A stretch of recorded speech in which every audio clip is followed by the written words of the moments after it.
We're back. Alrighty.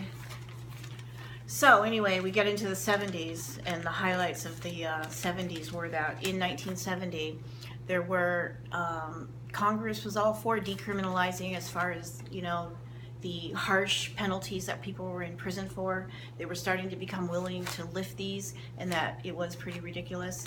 And then in 1972, Nixon initiated a report to talk about Congress started to start the decriminalization of marijuana. But in 1972, Nixon rejected the recommendation, putting weed on the same list as all the other, putting marijuana on the list of Schedule 1 drugs, where it remains today. So, and let's talk about what Schedule 1 means. Yes, yeah, I did. It did strike my, let's really demystify what Schedule 1 means. So, Schedule 1, there's 3 points of it, and this is by the USDEA. The drug or other substance has high potential for abuse. The second reason, the drug or substance has no currently accepted medical treatment use in the United States. And the third part of it is there is a lack of accepted safety for the use of the drug or substance under medical supervision. So I don't know if your head's swirling like mine's swirling, like I'm not understanding those 3 points of it, because marijuana is, check on each 3 of those points. It is has medicinal properties and has been proven to work. And so I wanted to read off the list of what actually today is on the list of the Schedule 1 drugs, and it is heroin, it's LSD, marijuana, mescaline, MDMA, GHB, ecstasy, psilocybin, methaqualone, which is quaaludes, which, wow, haven't heard that word since the 70s. Yeah, they don't make those anymore. Yeah, and then cat, KHAT, and the last thing is bath salts. So that's your Schedule 1 right there, and marijuana's third on the list. So anyway, that leaves us with the interesting about this.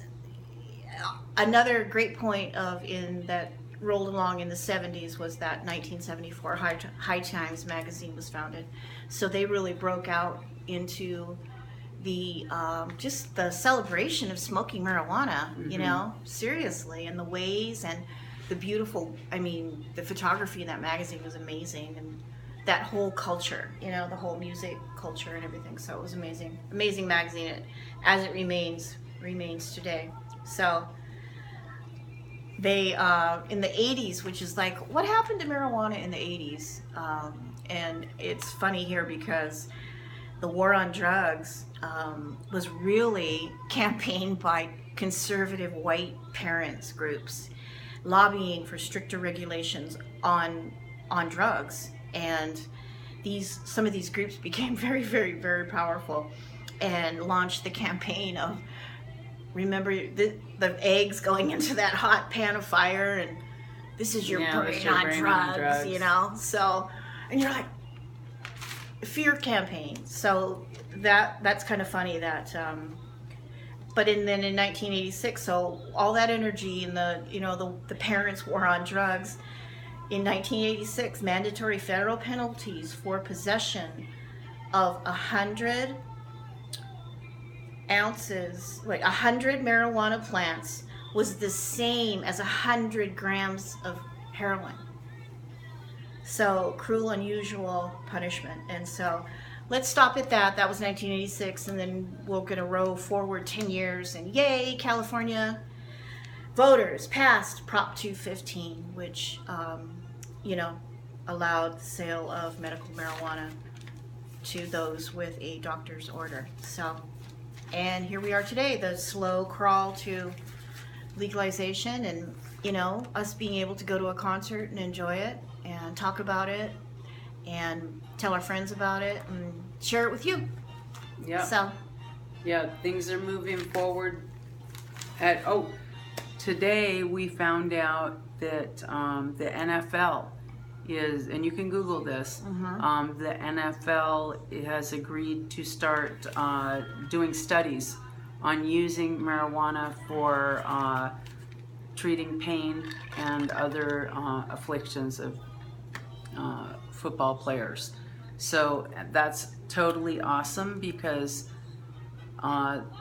first of all, there's not studies that have been done to support, that the government accepts, and an organization like the NFL stepping forward and saying we're going to do studies. That's big news because that's big enough. I'm hoping for the VA to say, wow, if the NFL is using it for pain and other things, for the football players, that they'll consider using it for the vets who desperately need something to help them with their PTSD and their pain, and other than prescription drugs, opioids that are ultimately addicting. So And that destroy being your body. said, I'm really, really excited, and thank you NFL for Doing the right thing. doing the right Definitely thing. doing the right thing. And being open-minded about it, Yeah. There's too much information reporting on the greatness of it, and so I applaud you, NFL. Me too. Anyway, okay, well, listen, if Your you have letter, any questions. You want to read Oh, your... yeah. We're going to close with this. We have friends that use topical. What we ask for feedback on the topical CBD THC preparations that we recommend to people that they use when they ask us. And we got this great card from one such person, and I just want to read it. It's really sweet. It says, we are happy with our roll-ons because what we recommend is either this Delta Cure roll-on or its brother Elixicure, which is only CBD with no THC, which I don't have one today, so I can't show you. But anyway, we are happy with our roll-ons. Thanks again for supplying us with much needed natural relief. So that just makes us, and that's from Isabel. You're welcome, Isabel.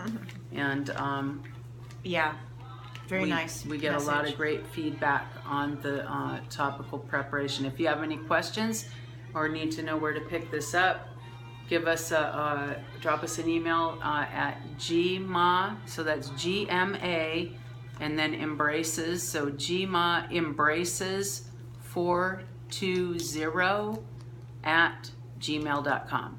GMA embraces 420 at gmail.com. Send us your questions and we will be sure to answer them right here. And just let us know if you don't want us to say your name, that's fine. We get it. Just let us know. We'll be happy to answer your questions. Yeah. Alrighty. Good night. Good night.